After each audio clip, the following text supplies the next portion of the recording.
you are blessed to have at Siena Heights, a community, especially a community of faith.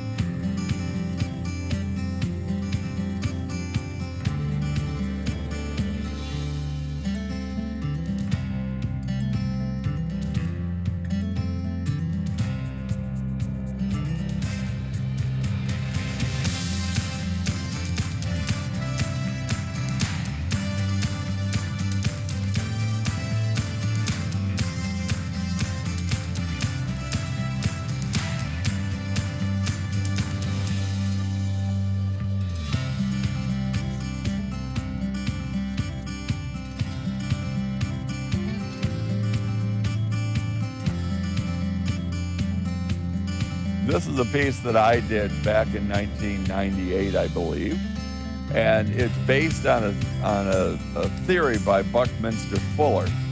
He theorized the concrete suspension bridge, which if he had all these identical elements cast out of concrete and then strung them together on stainless steel cables, that when torqued, it would become a rigid form. Well, now we're in front of the Mother House building. This first building where you see the columns is known as Madden Hall, named for Mother Camilla Madden, who was the first prioress of the congregation. The center part of the building is first and housed St. Joseph Academy, which was the first school where the sisters, when they came, of course, they came to really work with and to take care of the physical needs of the railroad workers.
Now on to the main event.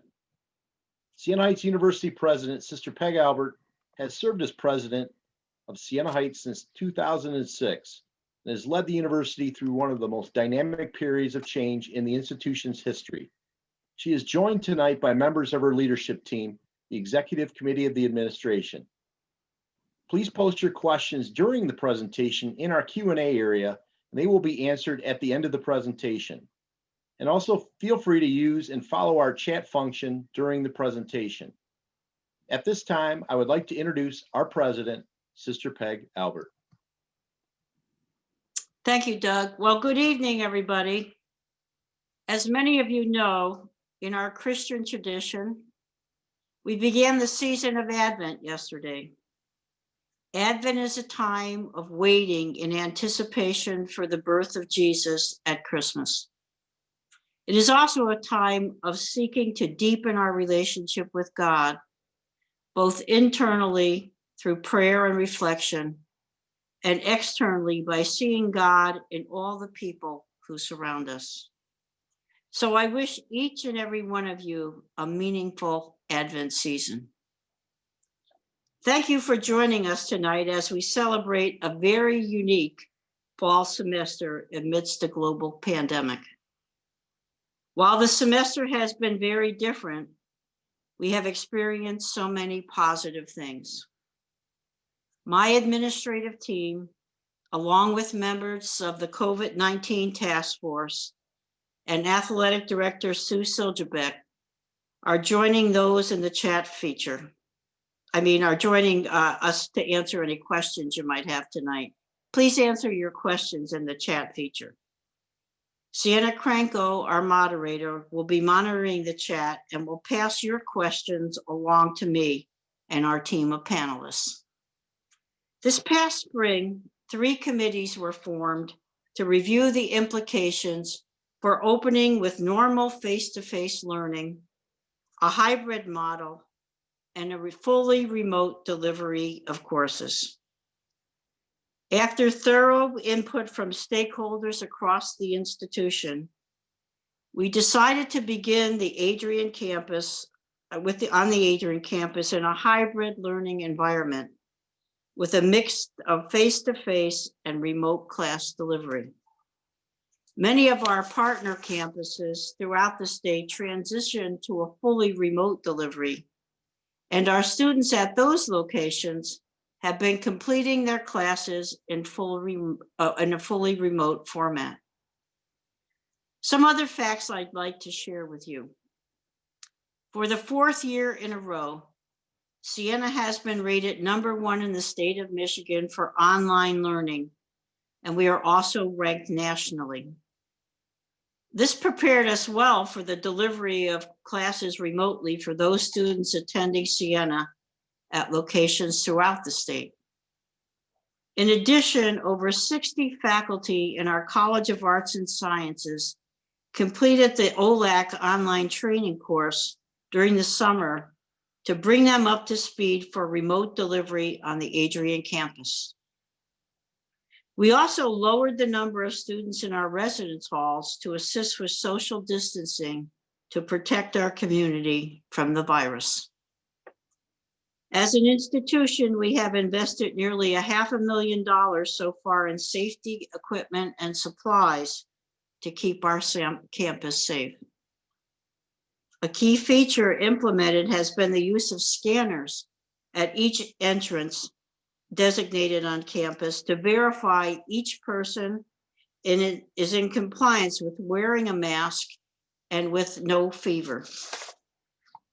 This action and the compliance from our students, faculty, and staff has kept our number of COVID cases on campus much lower than many other institutions of higher learning. It's important to note, too, that we have received donor and grant support of nearly $800,000 to support COVID-19 institutional needs. Our co-curricular activities have been radically modified this semester to keep students, faculty, and staff safe. And safety has always been our highest priority. At the beginning of the semester, athletic practices were held outside with all students wearing masks and keeping social distance. Programs like theater were unable to host normal productions, but were creative in putting performances together that adhered to social distancing.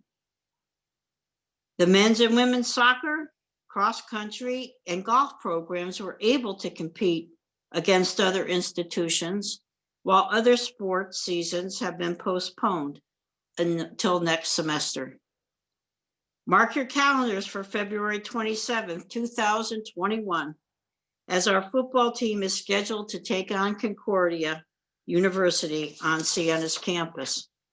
Even though fan attendance is not likely to be allowed, this game will be streamlined live, so as all of our sporting events will be on SHUSaints.com. We held our homecoming 2020 virtually, led by our Director of Alumni Relations, Kate Hamilton, and our marketing team and IT teams assisted as well. We have a very inspiring alumni award ceremony, which really moved my heart to see how our alumni continue to live the mission of Siena. Virtual class reunions were held throughout the homecoming week. We had a fun and exciting trivia session. Our virtual auction was led by Robin Hinman from the Advancement Office and raised nearly $6,000 in scholarship support for our students. Our students did transition to remote learning on Wednesday, November 11th, 2020, in advance of the order from the Michigan Health Department. We saw an increase in positive COVID-19 cases and students and faculty and staff in quarantine, which required the transition a few days earlier than the original plan of transitioning to remote learning at the beginning of Thanksgiving break. Our students are now home for the remainder of the semester and will complete their studies remotely before the Christmas break. At the end of the last fiscal year, we were granted monies for the payroll protection plan as a loan from the federal government. We just filed the paperwork to have that loan turned into a grant, and we have every reason to believe that this request will be granted. That will have a great financial impact on our institution. It is also very exciting this year that we are entering into a strategic planning process for the university. With the assistance from the consulting group Credo, we hope to have a plan to present to the Board of Trustees in May of this year, or next year, actually, 2021.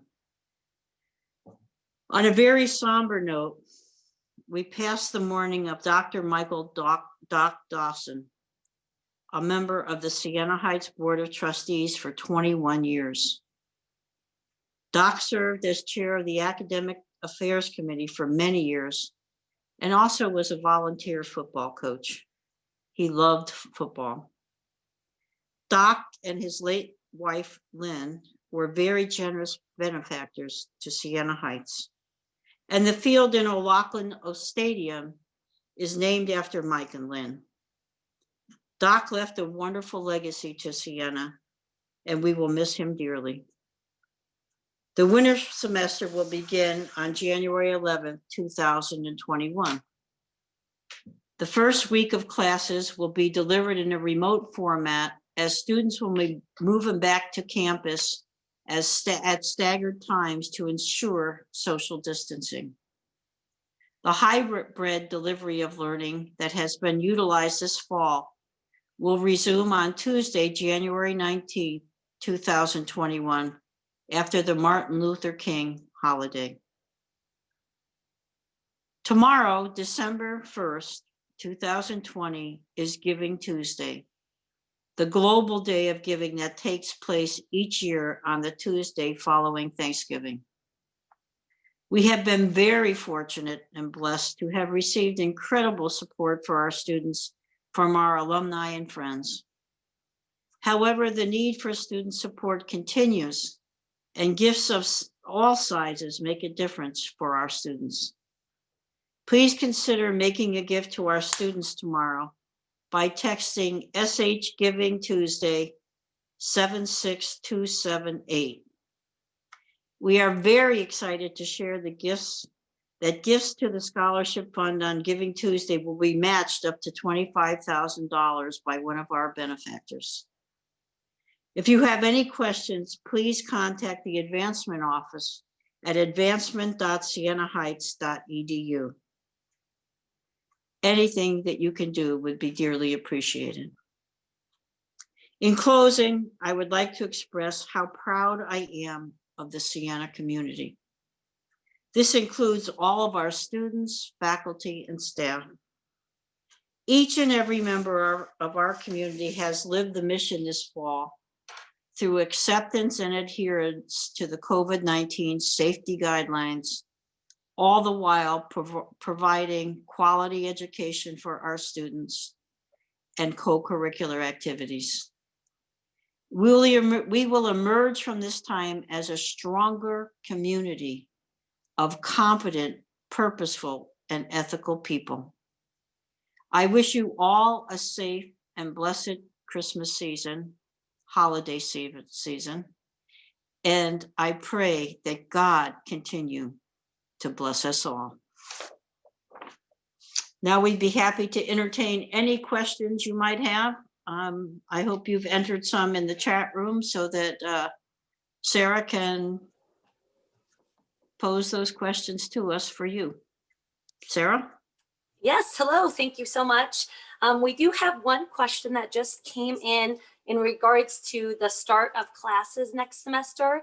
They just said basically, when do classes start next semester? So that's a pretty easy one. Well, they start January 11th. Okay, as I just stated, those will be remote classes for the first week. And then the next week we'll start with the hybrid forum, the face-to-face and hybrid courses that we have continually done. Some of our off-campus locations will continue to be totally remote. So the in-person classes will begin January 19th and we'll be starting the semester January 11th. Is that correct? That's correct. Perfect. And someone just put in the chat and I'd ask you to clarify this. I'll come back to that question, but if you could just clarify what you're asking specifically about for band and choir and theater, that would be helpful. I do have one that said, I've heard a lot about the CARES Act fund. Can you tell us more about that and who receives those funds? Yes, we received CARES Act monies, as did all colleges and universities who were eligible to do so. I'll call on Dr. Johnson to give the specifics of the CARES Act fund, who's our Senior Vice President for Business and Finance. Lee? Well, thank you, Sister Peg, and good evening, everyone. Yes, last spring we received the CARES Act money. In round numbers, a total of 1.55 million, and half of that went directly back to our students, and the other half were considered institutional funds, which we use to help pay for the additional COVID expenses that we incurred. Awesome. And it looks like, just to follow up, and maybe Michael or Orlando, you might be able to touch base with us. Do our students reach out to anybody in particular to access those, or what's the process? I know obviously I'm on campus, I see the daily announcements, but it might be coming in from somebody else. Great question, Sarah. We have a website dedicated for this very reason. It's sienaheights.edu/cares. And this will bring you to the application that asks you to explain your hardships that you've incurred because of COVID-19 around the areas of food and housing, course materials, technology, healthcare, childcare, or expenses related to campus disruptions. We just ask that when you fill that out, that you give us as much specific information, including budget amounts for those impacts, so that we can help you as best we possibly can. Thank you. You might want to stay on. The next question is, how many students are currently still on campus? I don't know if you would know that or not. You know, that's a difficult question because of Thanksgiving, and I hope you all had a wonderful Thanksgiving, had a time to reflect on all the great things happening at Siena for our relationships with each other. But right now with Thanksgiving, we know many of our students went home for the break, and it's uncertain the exact number who returned. Our residence halls and apartments are still open for these last 2 weeks of the semester. However, unless students have turned in their keys for the break period like you would do for any other Christmas holiday break, we don't have that exact count yet, but definitely help us with answering that question. Samantha Thacker, our Director of Residence Life, she has emailed all of our residential students, and there is a quick survey that you can complete, as well as check out instructions for the semester and also returning in January. Wonderful. Thank you, Mike. My pleasure. How has the community, Sister Peg, responded to the protocols in place? Have you found students, everyone, to be? Yeah, I have found really the community to be very compliant with the protocols in place. Of course, we've had some slip ups here and there, but the majority of people have really adhered to the protocols. And I mean, even people driving down Siena Heights Drive have commented to me when they see students walking along, they all have their masks on, even when they're outside. And I said, well, that's part of our protocol, you know, that we have masks on both inside and out, because sometimes you're walking with somebody, you know. Mhm. And so I think that we've done pretty well in that area. We did experience a few issues after Halloween. I think people partied a little bit, and we experienced the effects of that. But I think people learn too by that. And thank God nobody's been hospitalized. And those who did have COVID had very slight symptoms. So, and as we said earlier, our numbers were a lot lower than a lot of institutions. So we're very, very proud of our compliance with the protocols. Excellent. With Giving Tuesday tomorrow, and thank you for sharing that. What is, somebody asked, what is Siena's greatest need at this time? Well, I think our greatest need is always, you know, to help our students with scholarship monies. And a lot of people have been giving up for that, because they realize a lot of our students were really hard pressed during the COVID. A lot of family members lost jobs or were laid off for a while. And so scholarship monies are extremely important. The COVID expenses, we've been very fortunate to have some donors really step up and provide some monies for that. I think that there's just continued to be financial needs of the institution right now. COVID has taken a hit on the institution, particularly enrollment right now, because people chose maybe to sit out a year, or because of the uncertainty of the economic situations have chosen not to come back, you know, during this particular time. But for the most part, our needs are the same as they always are, particularly for scholarships for our students. That's what, does anybody on my team want to add anything else to that?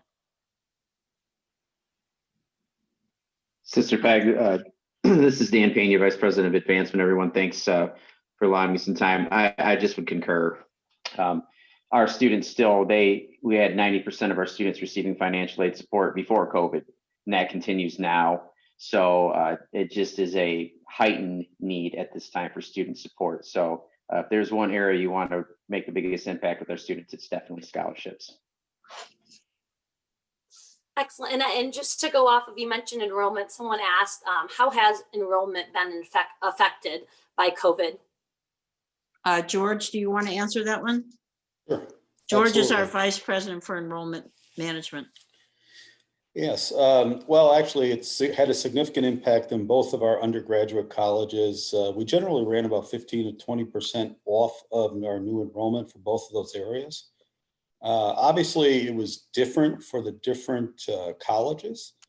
The traditional was a little bit more of a concern about being at college, the economic concerns, where the post-traditional college, or what typically is called CPS, was a little bit more of a concern regarding economy, but also people had to stay home to help their kids with school, a variety of other issues. Keep in mind, we also lost a significant outreach to the community college because they were also remote. So that hindered us significantly. I will say that as we move forward into this year, we're still concerned, but as of right now, our College Arts and Sciences application flow is better than last year. Not quite as good as 2 years ago, but better than last year. So, thank you. And stand for 1 second, because it looks like maybe we have an alumni who has college-ready students. The question is, if I have students interested in visiting campus, is it open to visit? Absolutely, it is open. We have certain parameters that we expect our visitors to go through, but it is open and we're showing our campus fully. And of course, we'd love the next generation of Saints here. So yes, please come and visit us. I have a specific question just in regards to next semester. If a student has opted to stay home due to health reasons, can they still take classes remotely next semester? I don't know if anyone on the call today can answer that. Sister Sharon, do you want to answer that? Yes, of course they can. The schedule is out and those remote classes could be taken. There are a number of remote classes being offered on campus because of the COVID, but also there are the typical CPS offered remote classes as well. They tend to be 7 weeks. Many of the on-campus ones are 15 weeks. There will be some disciplines in which it's harder to take classes because, for example, of a need for labs or studios or clinical sites, but there still will be classes offered online and the student can certainly take them in that format.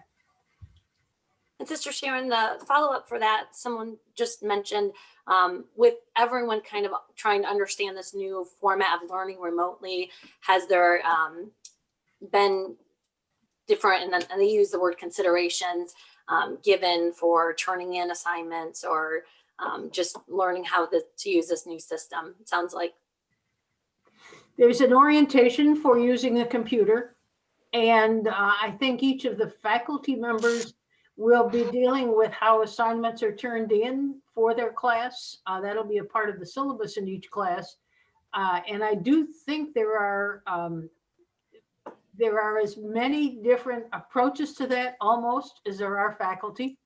And so I can't describe all of them, but I know that there is an effort, and I know that we're even looking at tutoring in an online kind of format at this point if it's necessary.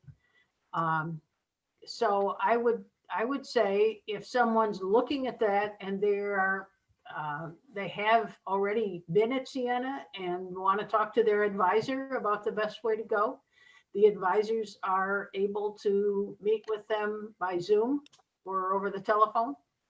So that's. And I will just echo what you're saying. I mean, I think our faculty have done a phenomenal job. We're all kind of learning this new way together. So I think our students feel very supported in this new endeavor as we all kind of learn what's going on. Michael, are you tuning in to say something? Yeah, go ahead. If I may. Just speaking specifically to this semester, for students who were not able to engage at any point during the semester, my office had notifications going out to their faculty and staff, notifying them of how long they'd be away and when they were able to come back. Also encouraging communication with the student about accommodations that needed to happen as a result through our Office of Accessibility. For January, we also have a COVID-19 accommodation form for faculty, staff, and students. I'm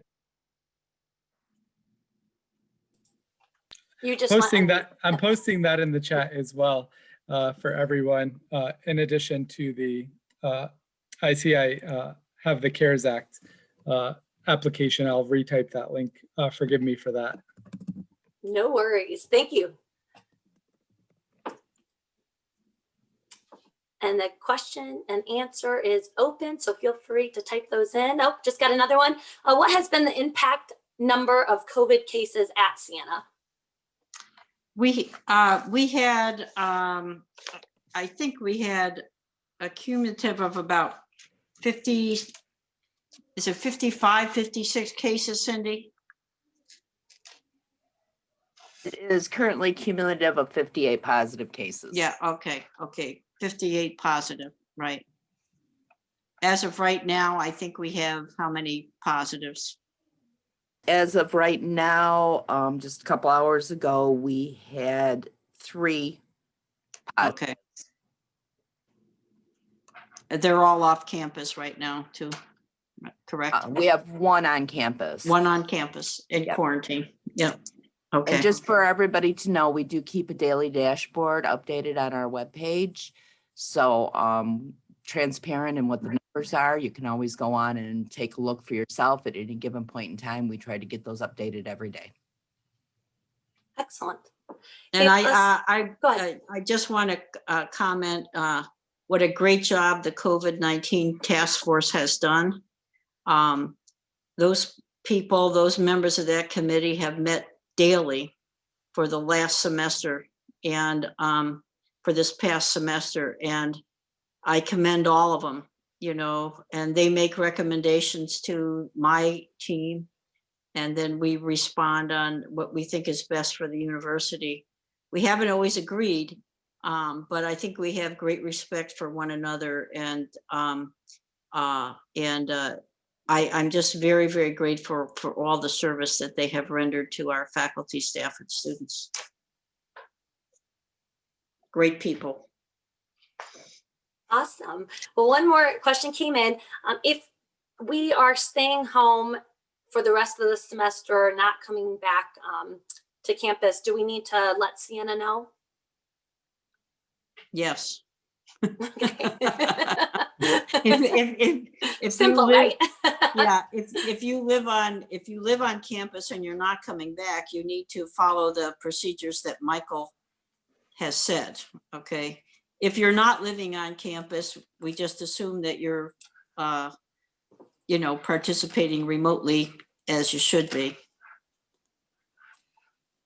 Anybody want to add anything to that? I would just also state that even while being home, if you do experience any flu-like symptoms, to still utilize our process through contacting one of our contact tracers by calling 517-264-7799. You'll talk with Cindy Birdwell or one of the other experts that handles contact tracing for the university. Awesome. Thank you, Michael. Another question. Oh, Sister Sharon, did you have something to add? Well, just to say, but keep up with your lessons and homeworks remotely while you're home. Right. The semester is not over, right? No, Right. no. And we have to remind our students of that. There's still 2 weeks to go. Thank you. Thank you for that. Sister Peg, someone asked, what has Siena done to address racism and a lot of the things that we saw this summer? Yeah. I think that, first of all, my heart goes out to our people of color who have experienced so much discrimination throughout their lifetimes, but also, you know, came to a head this summer, which brought to our attention many things that needed to be brought to our attention.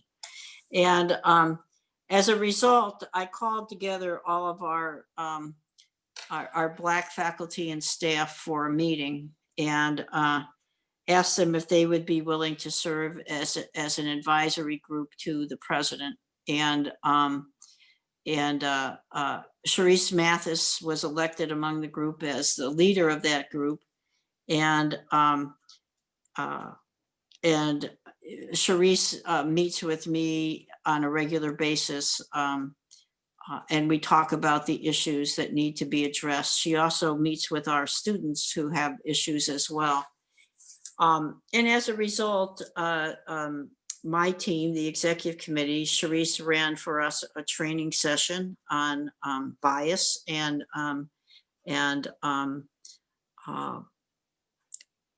I've asked her to do some things for the entire university and gave her some funds in order to be able to do that. My team will also be going through a second session as soon as Sharice is ready to do that for us. We all need to be sensitive to one another, and part of our mission statement talks about respecting the dignity of all. And sometimes we do things even unconsciously that we're not even aware of that offend our brothers and sisters. And so, you know, to raise our consciousness and awareness is one thing, so that we can change our behavior is another. And so I'm grateful to our community for stepping up and being willing to advise me so that I can help the rest of the university through their efforts to raise awareness and do what is best in regards to social justice. And Teresa, are you online? Do you want to add anything?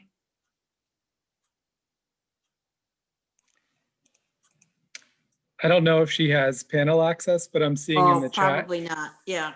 Go ahead. that she has said there are regular meetings with non-dominant populations.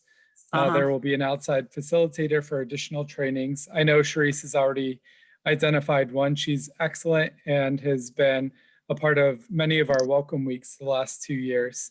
I think the other thing. She is on. Perfect. I don't know if.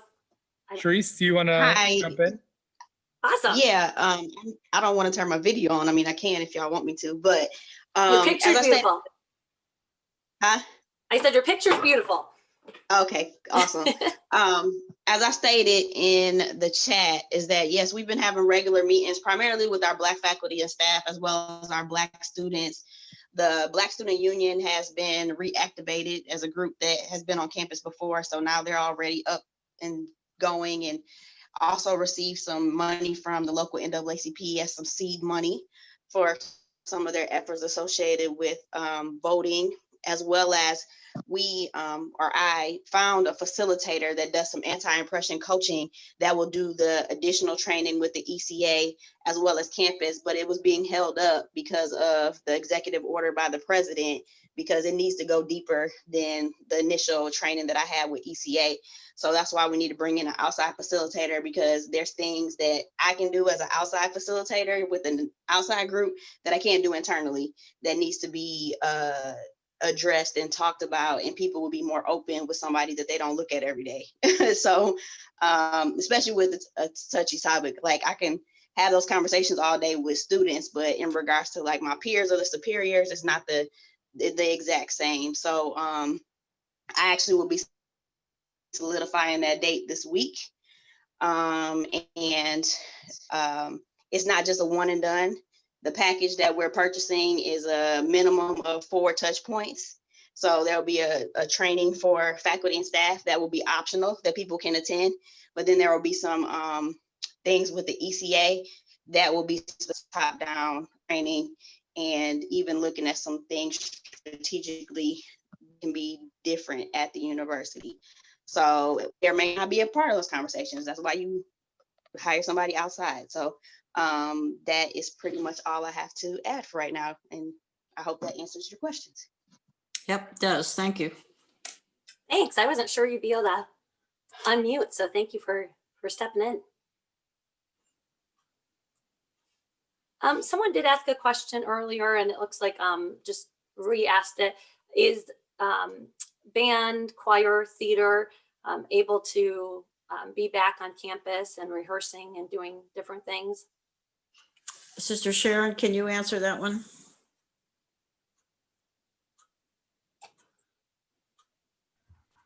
Just now, I think they are functioning remotely for this last 2 weeks of the semester.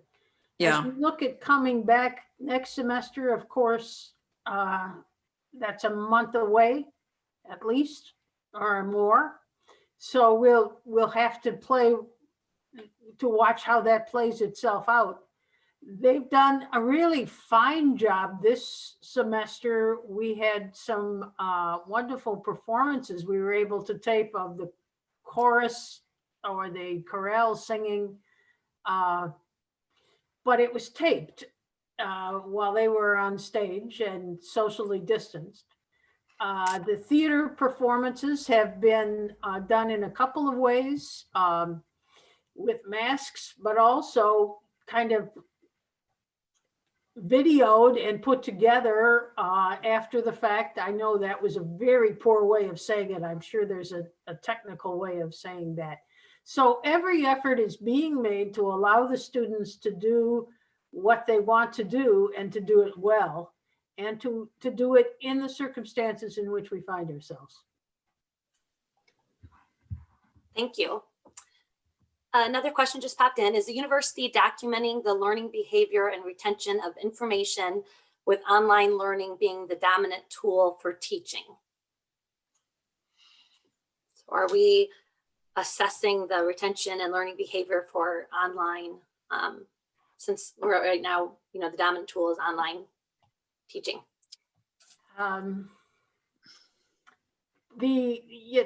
Certainly we are assessing the work that folks are doing in their classes. The learning outcomes, we have done several surveys of the students in terms of what are the, we just did one with the freshman year classes where we're asking them what kinds of activities are most helpful so that we can share that from one faculty member to another. It's a little soon to say that we're absolutely sure they're retaining the material they've learned because we need a little time to pass for that. But the assumption is that, and I know that there are faculty who have gone out of their way to find some different simulation tactics for learning about the classroom or the labs, etc. So yes, it is the expectation we will continue to monitor how well our students are learning. And stay on, because one more question about classes. Are there any studio classes in the arts, studio arts? I don't know if that means in person or if we're just offering art classes. I know for sure we are offering art classes. Do you know if there's any classes being offered in the studio? Maybe that's the question. Not during these 2 weeks, I don't think. Although there might be a student who needs to finish something that might get in to do that. But I think of all of the art classes that were offered this semester, there might have been 2 or 3 that were fully online. Most of them had at least some elements of in-classroom, in-studio work going on. Gotcha. And my expectation is that will also go forward. Excellent. Out of our, and I don't know if this is a Cindy or Sister Peg might know this, out of our cases of positive, have a lot of the faculty and staff been affected? I don't even know. Not as much as students, but Cindy, you would know those numbers better than I. To answer the question, yes, those numbers that you see cumulative and all the entire dashboard is our complete community, not just students, not just faculty or staff, but our complete community. So I don't have right in front of me a breakdown of percentages, but it does include both faculty, staff, and students, or all of the above. So it is a cumulative of our entire community. Wouldn't you say, Cindy, though, there were more students than any other group? Yes, there was more students. Yeah.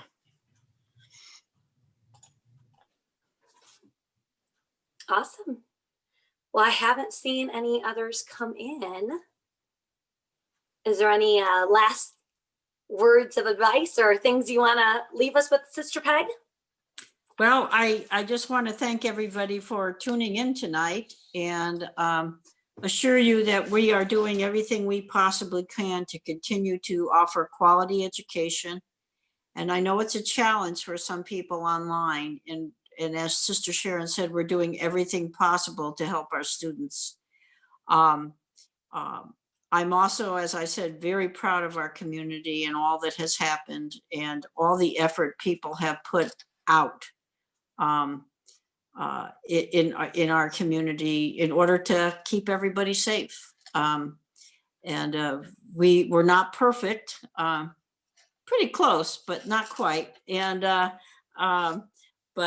we keep working on it, and it'll be interesting to see what next semester brings. We have hope that a vaccine is on the horizon, and so I am hopeful toward that. And just remember, we always have to have hope. If we don't have hope, what kind of future do we have? You know, so it's a season of hope right now too. Advent is a season of hope, and so I ask all of you to remain hopeful. To remain committed to Siena and the part that you play in it, whether you're alumni or board members or just friends of the university. We're just delighted to have you part of our Siena community. You are our community, and we look forward to being in contact with you in the future. And we thank you for all the support that you give to our community in various ways. And thank you so much. And I ask God to bless you this Advent season, this Christmas season, this holiday season. Whatever your religion might be, may your relationship with your God deepen and grow. And may we all be more united now than we ever were before. So God bless. And thank you to all of our panelists, everyone who jumped in and spoke today. We've gotten a couple chats already that it was very informative. So thank you for jumping on and giving us the updates. Don't forget, Giving Tuesday tomorrow. We have the $25,000 match. So let's make it the best Giving Tuesday yet and get that matching grant and get as many students as we can, scholarships and the opportunity to come to Siena Heights, because there are life-changing stories that I know many of you have. So thank you so much for joining us today. Thank you, Sister Peg, and have a great evening. Go Take Saints. care, everybody. Bye-bye now.